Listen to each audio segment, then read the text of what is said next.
Awesome. Hello, everybody. I am Spencer White.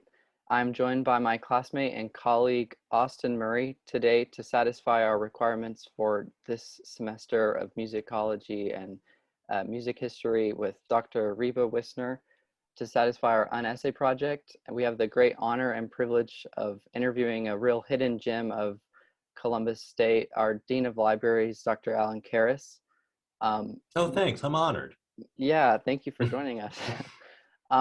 Before we get started, I'll just explain to our audience kind of our goals and what we kind of wish to talk about today. So just briefly, for our UnEssay project, we are doing an interview, but we're looking to dive into the contemporary issues of the field of musicology. So specifically, we're going to ask and talk about issues surrounding methodology in research. We're also going to be talking about racial issues, and issues surrounding topics in gender and sexual orientation. Yeah, so before we get started, if if you want to try to give a little bio of Dr. Karass, Austin, I think that might be a little bit helpful. Dr. Karass is an ethnomusicologist and Dean of Libraries at Columbus State, as we've said. He completed his studies at Clark University, Simmons College, the University of Connecticut, and the Open University.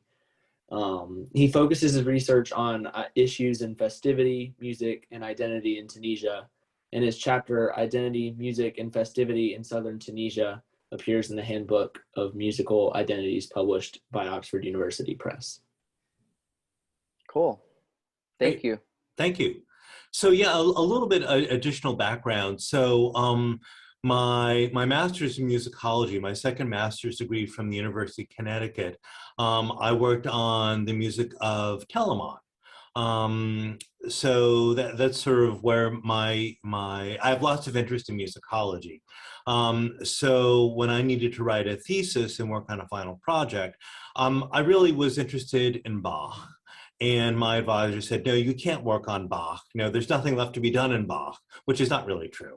And he said, but maybe you could look at the cultural context of music making around the time of Bach.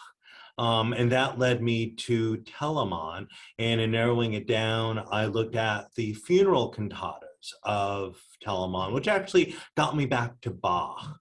I was looking at the settings of Ach wie nichtig, and actually Bach has a setting of Ach wie nichtig, and Telemann does as well. So that's where my sort of interest in musicology is, and then went on to do a PhD in ethnomusicology, actually per the recommendation of my musicology advisor, who said, Alan, you're really interested in the cultural context of music making. You should consider ethnomusicology. So here I am. Wow. Awesome. Well, if you guys are both ready, I guess we'll just dive into our first question. The first thing we wanted to talk about were just issues in methodology in the field of musicologists. Can you tell us just kind of, as non-musicologists, can you help us understand the kind of methods that are employed by musicologists to learn about music from the past, and specifically really old music? I can just imagine how difficult it would be to learn about really, really old music. What kind of methodology is employed to do such a daunting task? So methodology has really changed in the last 20 to 25 years. That if you were to talk to my musicology advisor, and actually I had two. I initially studied with Bruce Bellingham at the University of Connecticut, and then Glenn Stanley. Back, when they were trained, it would have been a lot of, looking at sources, doing harmonic analysis, reading primary documents. I know that Glenn Stanley, whose primary interest was Beethoven, was reading Beethoven letters, was looking at original manuscripts, was looking at Beethoven's contemporaries, and really basing his work on sources. And although a lot of source work is still very, very important, I think that there are other ways of looking at research in musicology. So I also play early music. I'm a recorder player. I've played a little bit of historical harp, a little bit of pipe and tabor. And I know for people who do really, really early music, that images are really important. Iconography, what can we tell about performance practice and repertoire by looking at images? There are also people who actually look at, I think of sort of early Iberian music because that's what I was listening to in the car this morning. And I know there are people who are thinking about performance practice of early Iberian music. And people think about what can we tell about the status of Iberian music in the, say, 13th century based on other traditions. Iberia, was a great melting pot that Jews, Muslims, Christians all lived together in Iberia for many generations. And there are some musicologists who look at the musical practices of Jewish communities that have been passed down from Iberian Jews and Muslim tradition, the whole question of Andalusian musical culture. And are there conclusions we can make about the music making in the Iberian Peninsula based on the music making practices of Jewish and Muslim communities on the peninsula around that time? There are some manuscripts that we can look at, and some of it is conjectural. But sometimes the conjecture is interesting based on what we know. And new discoveries are made all the time. So one of my early music colleagues was looking for a doctoral project, and he was looking for something interesting. So he's someone who played shawm and sackbut, so early wind instruments, and he said, there must be something that I can find that is new, something that will be worthy of a doctoral dissertation. And he knew that there were manuscripts in churches tucked away. And lo and behold, he was really persistent, and he went to an organ loft in a really early Spanish church and found a treasure trove of new repertoire. Wow. And so it can be done, and it does happen.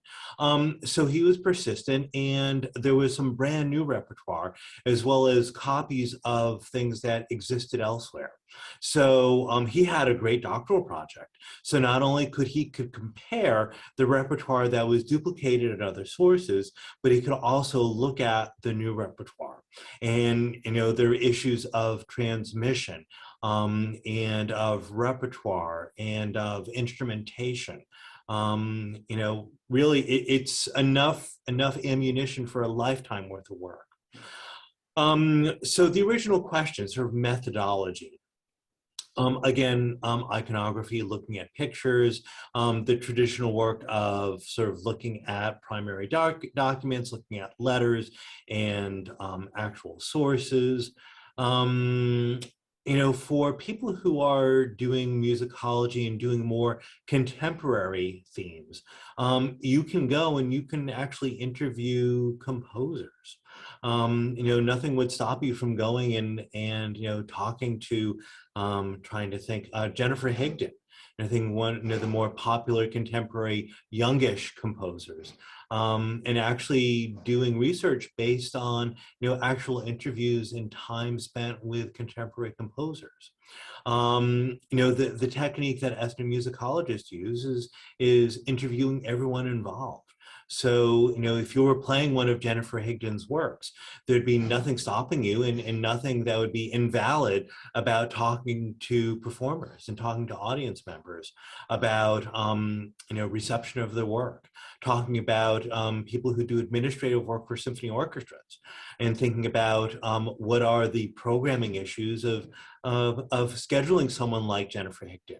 How do audience members respond? Trying to think what in terms of methodology. I'm sure there are others. I can think of things. So there is a guy at MIT, and if you indulge me a minute, let me get his name. I want to make sure I get it right. Mike Cuthbert at MIT, who is interested in early music, and he's also interested in music encoding. And he does some interesting work with pitch frequencies in early music. So there are people who are using new sort of quantitative methods to look at issues of pitch selection, of cadences or frequency of cadences. There's a guy in, he goes back and forth between Lebanon and France. And again, if you indulge me, I can find his name. So I got an email from him earlier today. Amin Behom. He is, I think, trained as an ethnomusicologist, but dabbles both in musicology and ethnomusicology. And he, too, uses sort of computer-generated, computer-assisted quantitative methods to look at issues of ornamentation. And frequency of ornamentation and variations on ornamentation. He also looks at, he's interested in Byzantine chant. And he's looking at pitch centers and issues of variation in pitch. So I think, there are lots of people out there who are exploring the idea of how computers and how technology can help with analysis. Cool. Does that answer your question? It does, yes, thank you. And kind of on a similar path, I wonder, now that we can understand what kind of methodology is used, what are some of the barriers and the difficulties in researching music from the past? Undoubtedly, like with any historical research, that lots of things have gone missing. We think about all the works of Bach that no longer exist. There are issues of misattribution. I did a paper for a conference earlier this month on the misattribution of a musical illustration.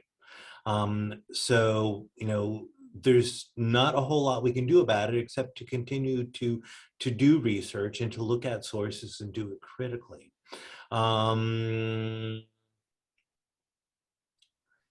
I think one of the issues is, and I was going to save this topic for later, but I think it sort of comes in nicely now.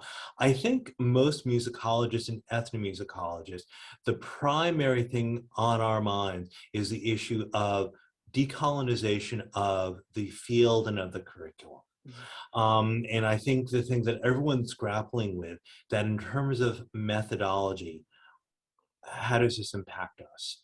That if we are rethinking how we're doing what we're doing, why we're doing what we're doing, how methodology is affected by a change in perception.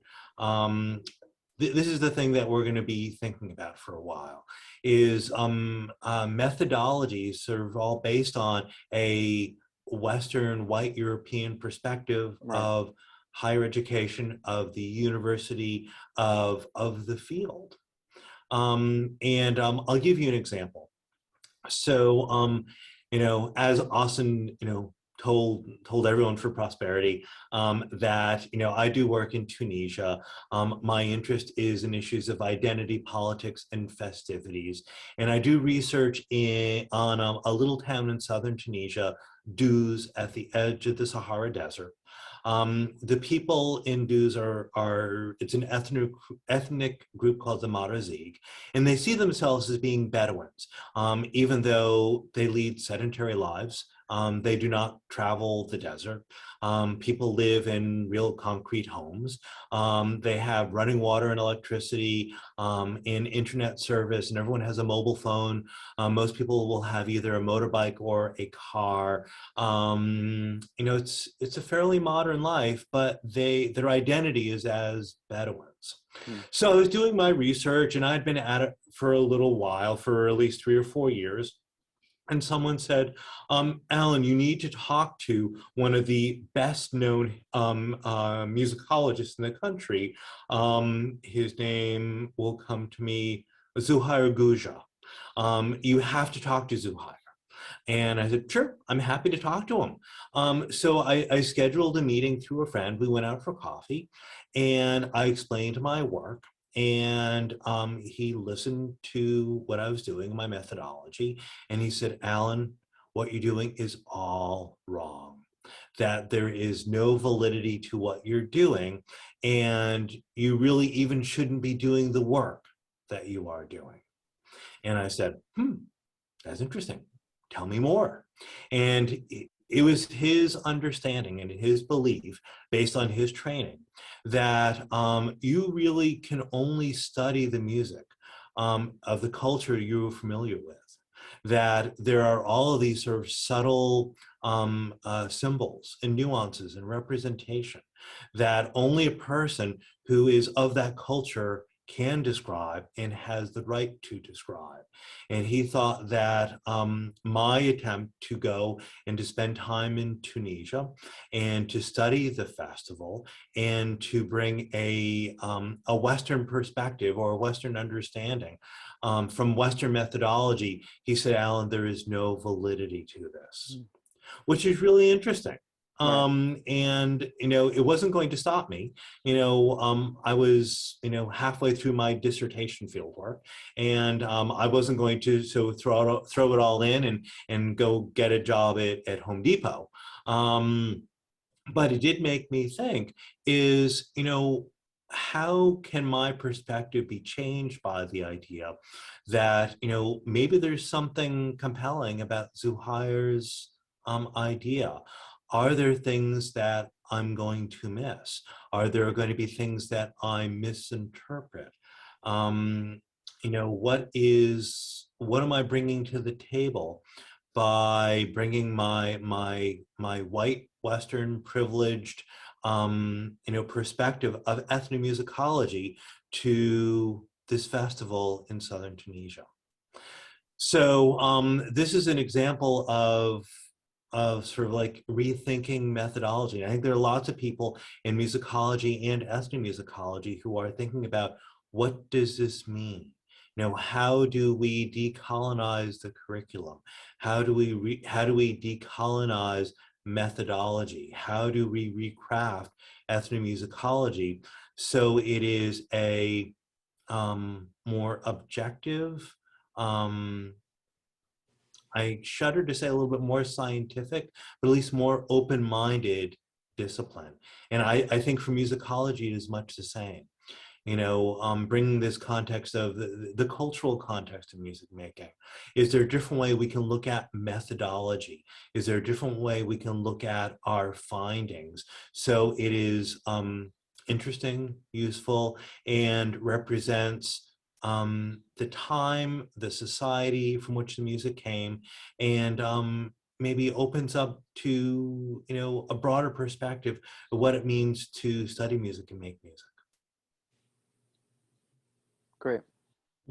How's that? Is that okay? Yes. Thank That you. works. That works. Okay, good. Okay, so switching gears a little bit.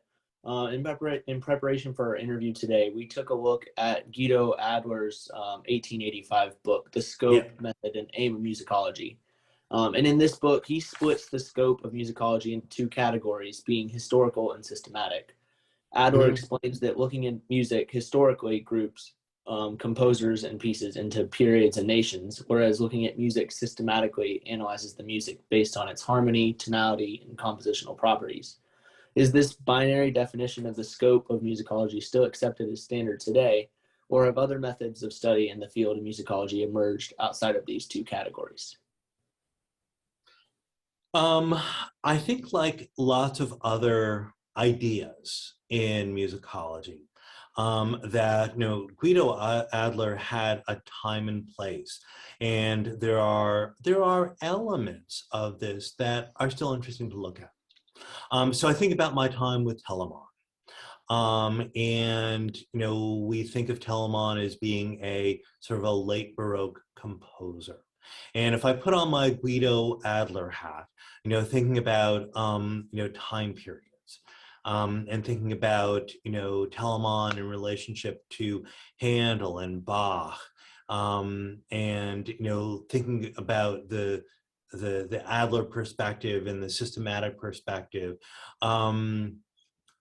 does it have some value? Yeah. We can think about the varieties of music that happen in any place at any given time. There were some traps that people got into in studying Telemann from that perspective as well. So people looked at Telemann and they saw him as a late Baroque composer, and there are bits of Telemann's output that were a little bit different. And I think he got misunderstood. It's only, I think only the last 10, 15 years that people have breathed a fresh perspective into Telemann, and to see him as a sort of unique figure that made this transition from the Baroque era to the early classical era. So if we didn't have this Adler perspective of looking at genres and time periods, we wouldn't be able to embrace Telemann this way. But there comes a point in time when you have to abandon it and say, Telemann isn't just a Baroque composer, that there's only finite amount we can learn from doing harmonic analysis and phrase analysis and structural analysis and looking at genre. And for me, looking at his funeral cantatas, to some degree, they sort of defy, standard, organizational design. Some of these are just one or two movements, and they're not exactly as we anticipate. So can we use it as a point of discussion? Can all of sort of Adler's arguments be used as a point of discussion? Yes. But I think we've all learned over the last, 50 years of musicology that there are so many other things to look at. There is sort of the uniqueness of the composer. There are cultural issues, societal issues. Yeah, so it's just one of many points. I don't think there are any musicologists who would take such a narrow scope of vision as Adler would. But I think it would be a sin to completely dismiss the sort of sensibility that Adler brings to the table. But there's so many other things to look at that we're not doing the music any justice, or the study of music any justice, if we don't look at lots of different ways of looking at the music. Mm-hmm. Does that help, Austin? I'm trying to. Yes, it does. You sent me a copy of the question. I'm just. So I guess I have a little bit more to say. So again, when I was working on Telemann, my second advisor, Glenn Stanley, told me, Alan, the only quantitative method we have for studying music is harmonic analysis.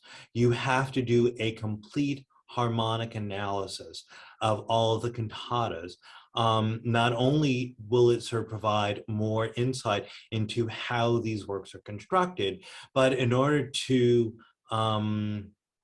make yourself legitimate as a musicologist, you have to do the harmonic analysis.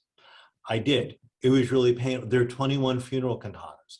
It was really painful. That was a lot of harmonic analysis. And after a while, I got really fast.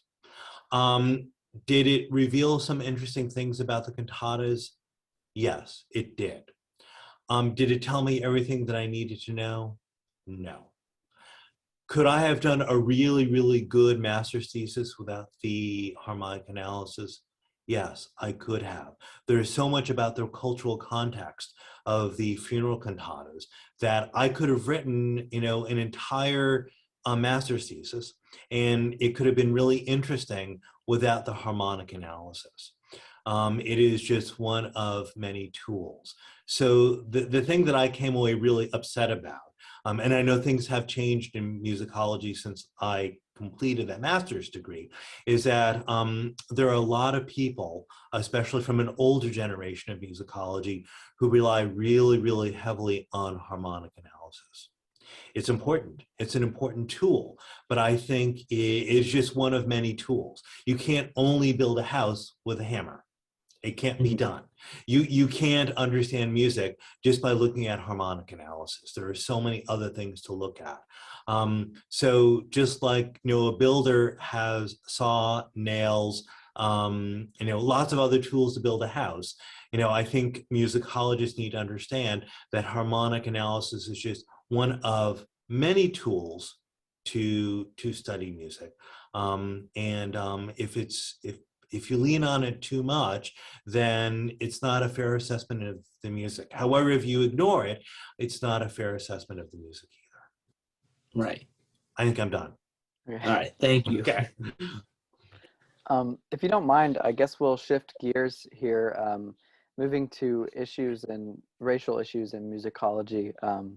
I wanted to just briefly talk about Philip Yule's bombshell of an article from 2020, Music Theory's White Racial Frame, which has been very popular. It talks about the Euro white-centric nature of the field of music theory, but it's been cited in fields of musicology and ethnomusicology, and really, I think even throughout the academy as a whole, it's been pretty popular. But it's been obviously about racial issues in the academy and just this Eurocentric perspective on things, which you've talked about a little bit today. But I wonder, can you explain to us how this article and the topics that it addresses can be relevant to the field of musicology specifically?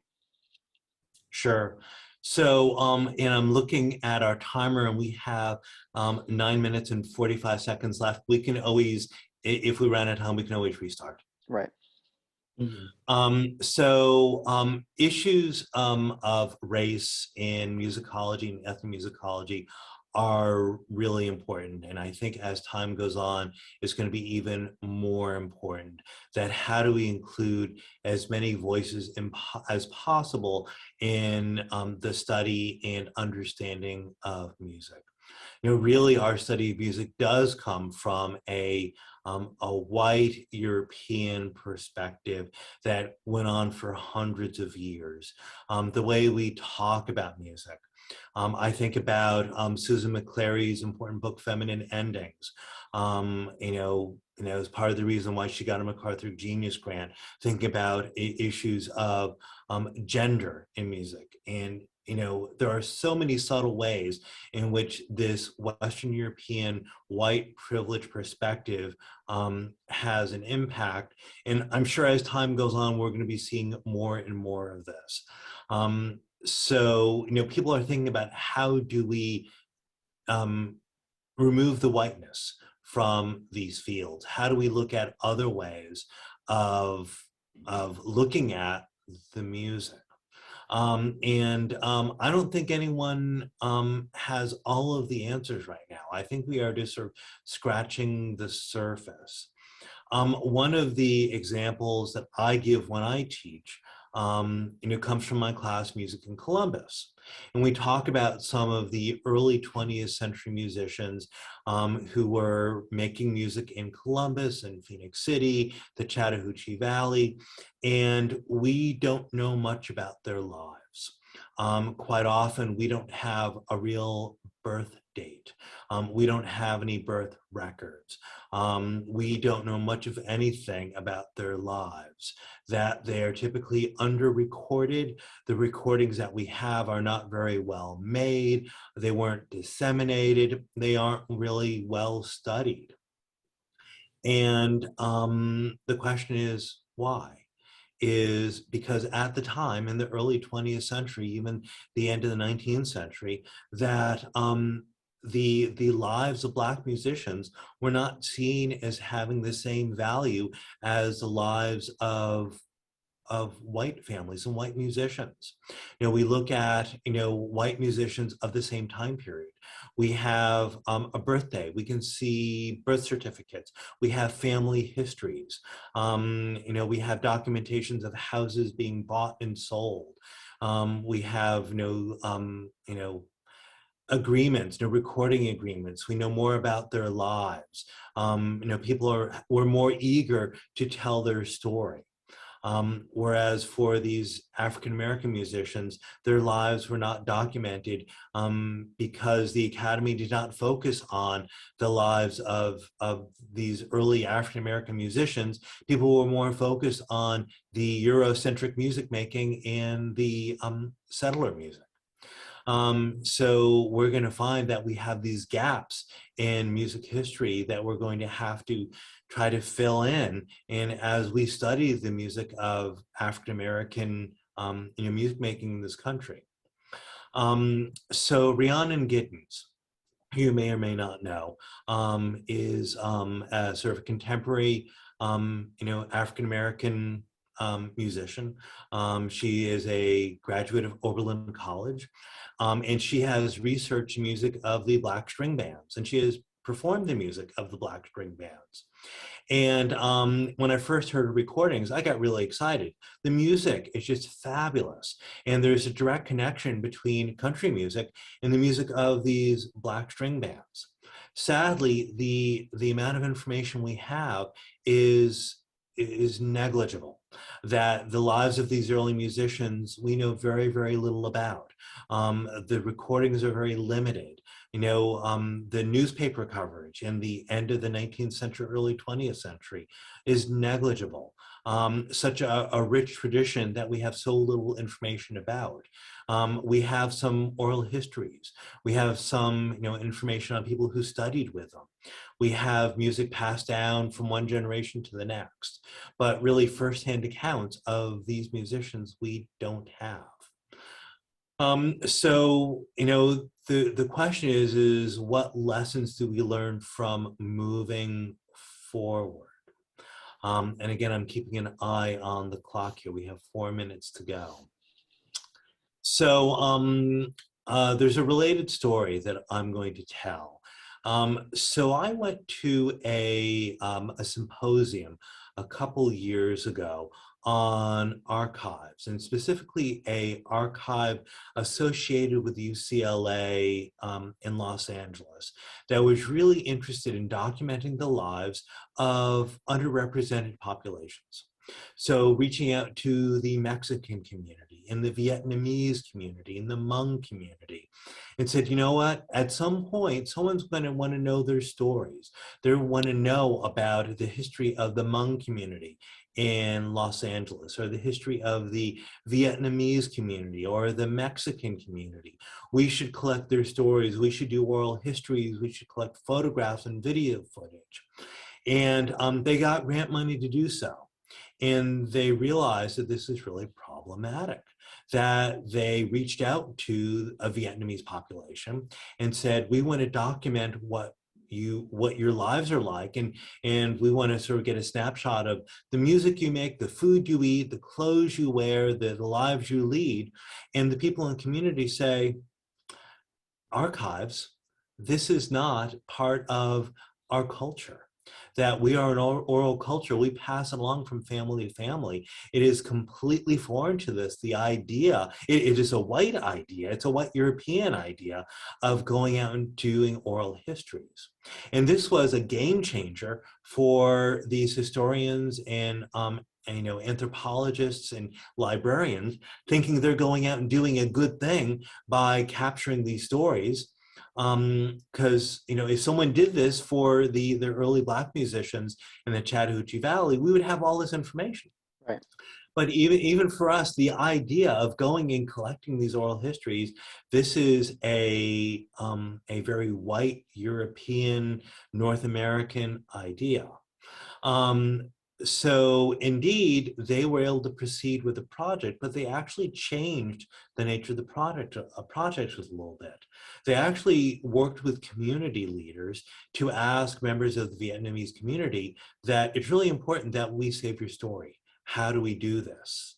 And just the sheer fact that they had that conversation changed the entire project, that they were able to engage with the community and figure out and then sort of create an understanding of how do you bring the Vietnamese cultural sensibility to the project so that there could be documentation, but it was both culturally sensitive and provided some context for the stories that were being told. So was it a perfect solution? Well, no, not really, because really this sort of archiving is not part of Vietnamese, history. But it is a way for, Western scholars to document what is going on with, again, I'm overusing the word sensitivity, but I'm going to use it again with a bit more sensitivity. So this might think of how we move forward in the study of music. How do we collect information on performers and composers? What is, less than 1 minute. Do we have to reconvene sorry. once we get shut up? Be a good time. Great. Okay, got it. So going back to the issue of race and musicology and methodology, I think we are just scratching the surface. I think there's so much about the study of music that we need to sort of spend more time thinking about. How do we make it more inclusive? How do we bring in the musics of all peoples to better understand the nature of music making? So another example that I will use is Florence Price, early 20th century African-American musician. So her music is really interesting. A lot of it is unavailable. A lot of it is unstudied.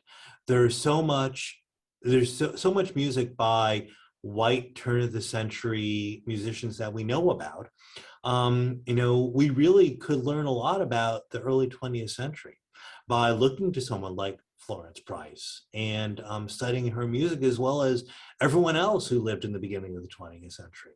So we can sort of move forward by studying all musics, not just the composers in the canon.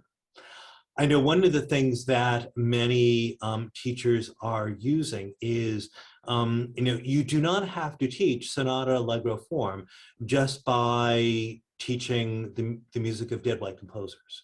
That there are other composers who use sonata allegro form that you can teach the form. You don't have to use Haydn. There are composers of color that have used sonata allegro form. There are composers have used other structural devices in music, and you can look at their music to explore the nature of structure in music, and in harmony and phrase structure.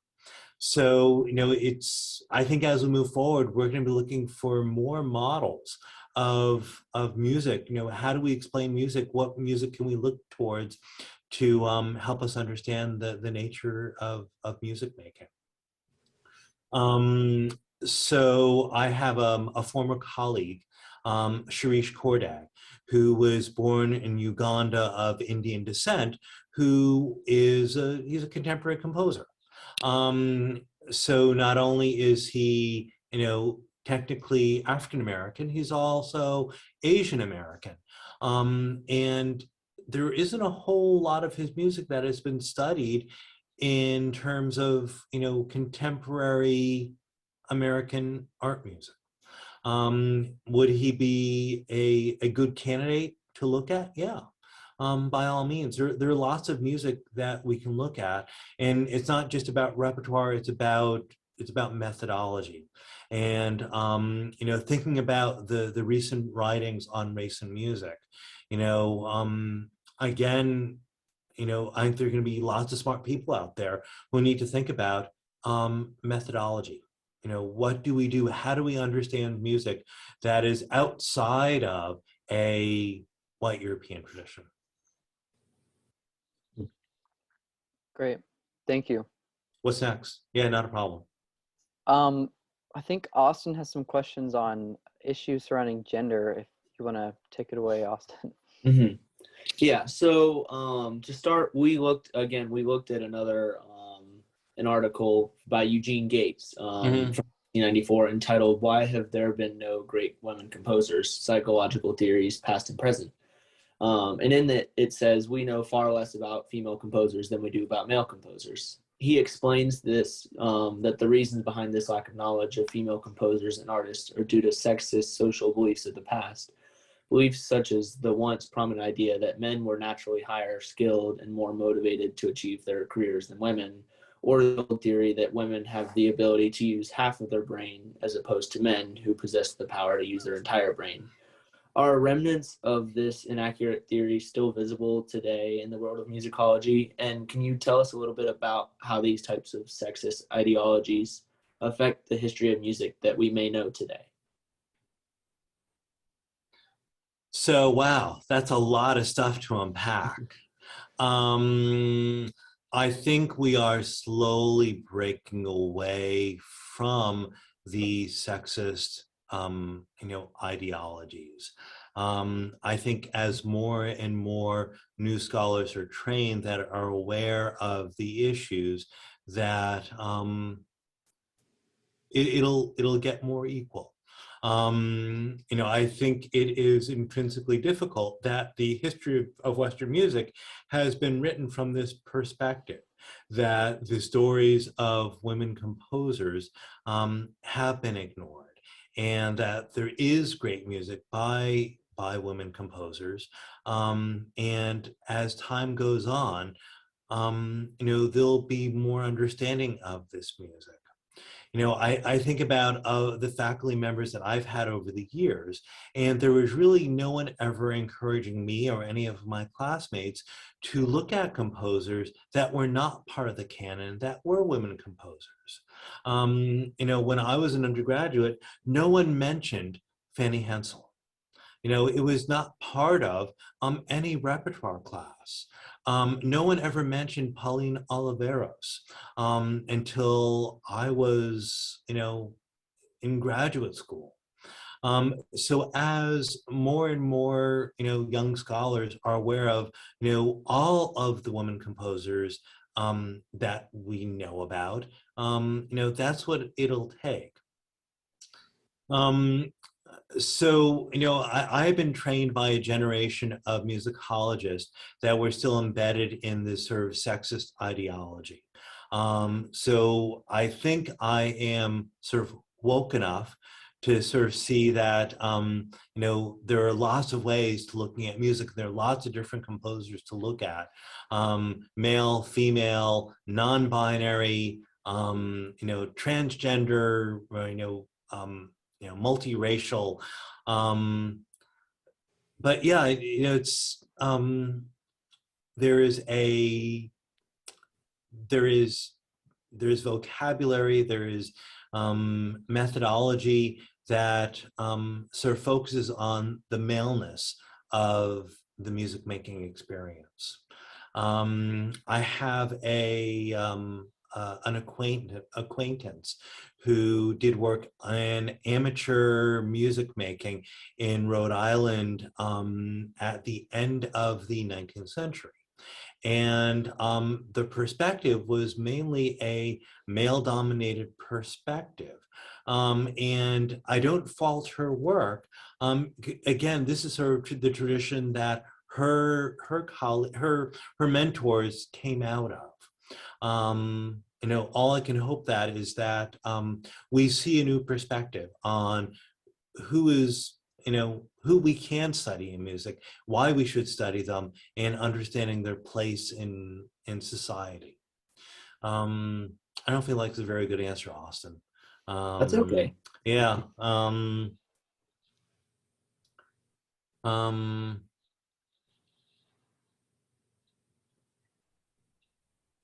Yeah.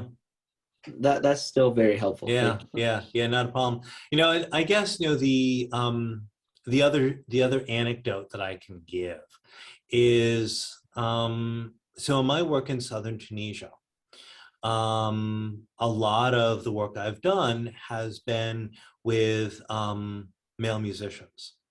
Part of it is that in my little town of Dews, it's still a very traditional society, and men socialize with men and women socialize with women. There is one evening when I was asking a family that I knew about women's music making tradition. And the good news is that some of it had been documented, that a local historian had taken the time and effort to go and to collect the stories and songs of the women in the community. And I asked some of the women in the family for if they could perform this, and they said they could. But again, there is a bit of reluctance that they were concerned about how they would be perceived as being female performers from the Arab world and how they would be depicted in the West. So I guess that's one of the things that on my mind is, to what degree do we want to look at, this exact question is, what are the issues around the perception of women musicians and performers, not only in our own time, but of previous generations. Fanny Hensel, to what degree was her music not well known? How much of that was her own doing? That if she lived in the 21st century, how would she have felt about her music being known? So it was sort of interesting, going back to my colleagues in Tunisia, that ultimately they did allow me to record, that I was allowed to record them, but they were only allowed to be recorded behind a white cotton sheet.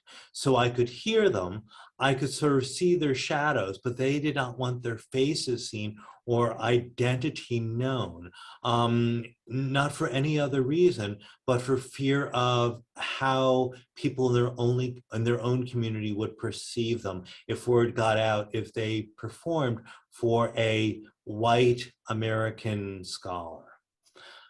So I think all of these have ramifications for both ethnomusicology and for musicology as we move forward and we tackle gender issues. So it's more complex than just a sexist ideology censoring, the work of women, but it's also ultimately about the women themselves deciding what kind of perception in their own community and what kind of ramifications their work's going to bring about for them. You nailed it, Spencer. You Wow. said it better than I could have. So thank you for your words. Yeah, that's exactly it. How would have Fanny Hensel would have been represented. Right. Hildegard von Bingen. How would she would have been represented? What would have been the ramifications if she was known in her time better than she was? Right. Yeah. Wow. Thank you. You're welcome. So we have one more question. Anything. So in the last decade, one of the most active committees of the American Musicological Society has been the Committee of Women and Gender.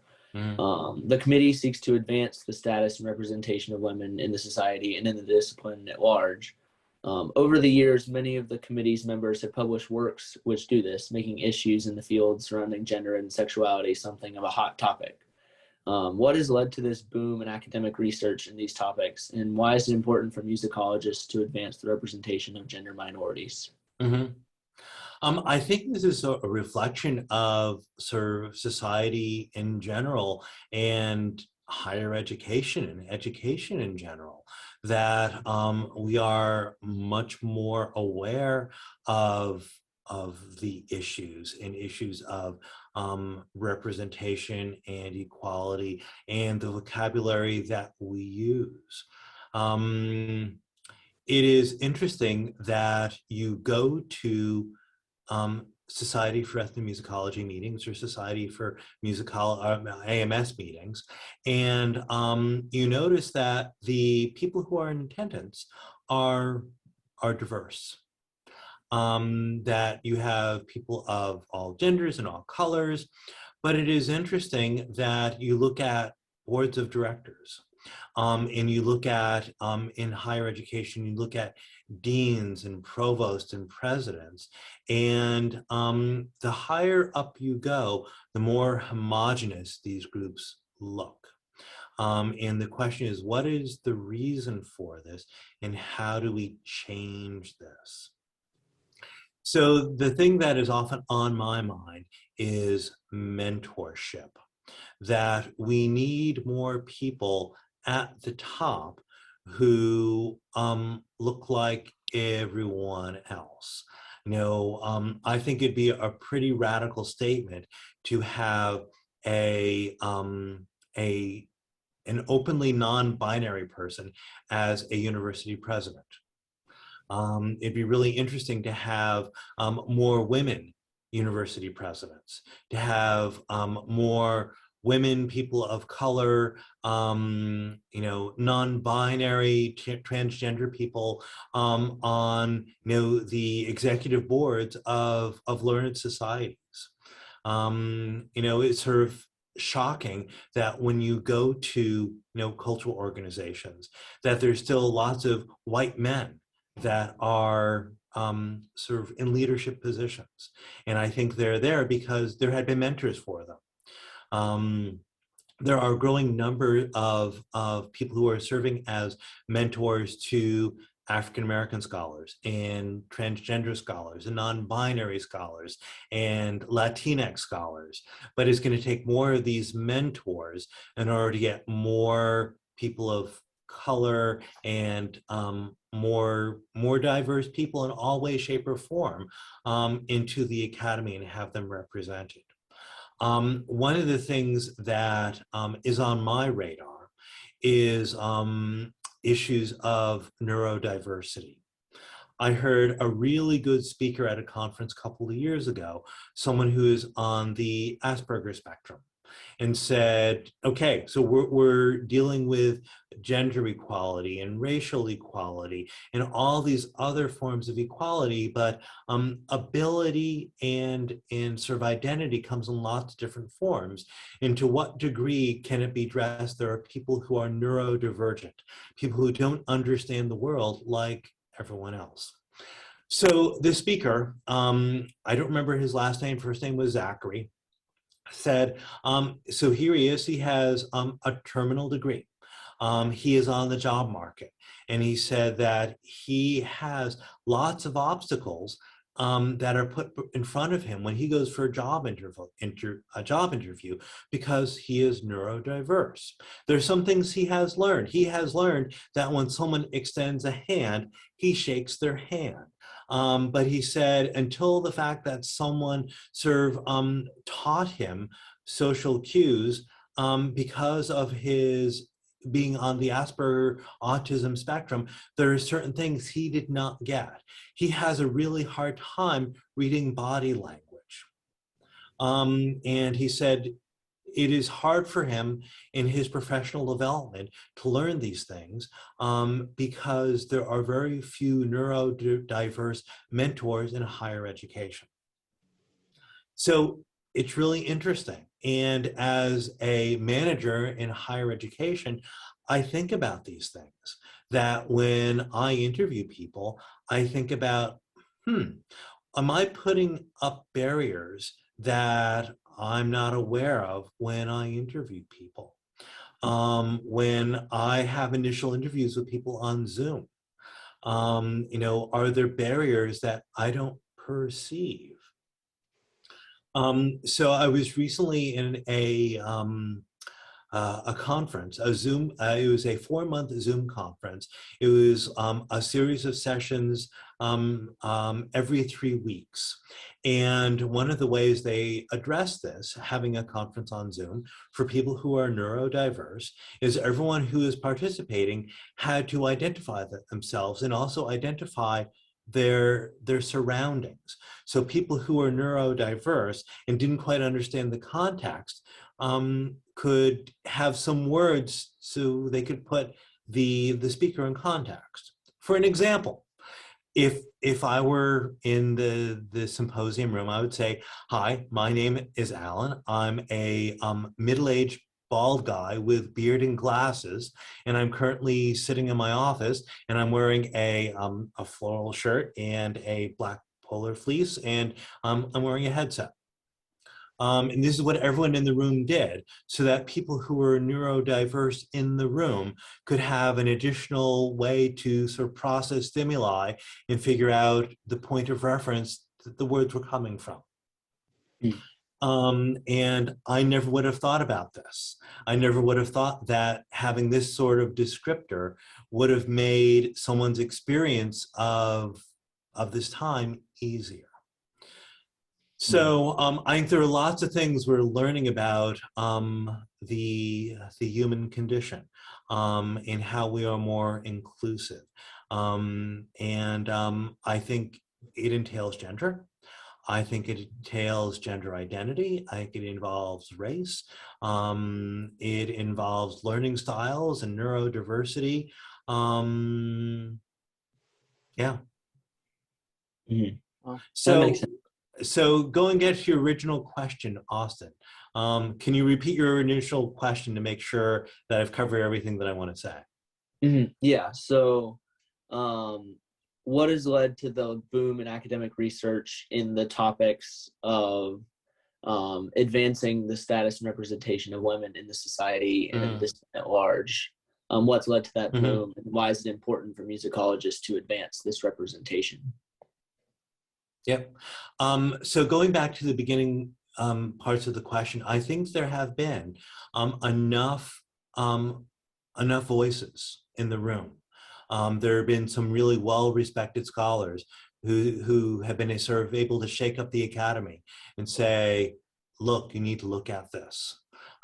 These issues are important, that all voices need to be heard. And I think this is important for women, people of color. Again, thinking of Zachary, you know, my colleague who's on the neurodiverse spectrum. I think there have been enough people in the academy and in these learned societies that have said, as a society, we need to pay attention to this. I think that's the thing that's really made the difference. Right. Okay. Thank you. Thank you. Not a problem. And thank you for just give this opportunity for us to talk with you today and to learn from you and your experiences. It's very helpful for us in our project, and I hope that we're able to take some of this to heart, and our classmates as well, when they hear some of our interview, that they're able to learn from this. So thank you. Trying to think if there are any other funny stories that I can tell you, you know, in the interim.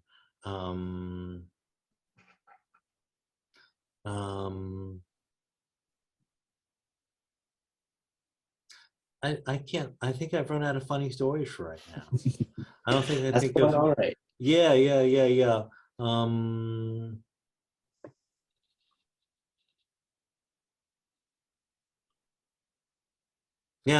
I think you got me. I think I've run out of funny stories. All right. Well, thank you again. Yeah. I hope the two of you both have a great break and a happy Thanksgiving. Yeah. So Spencer, when are you back on campus next?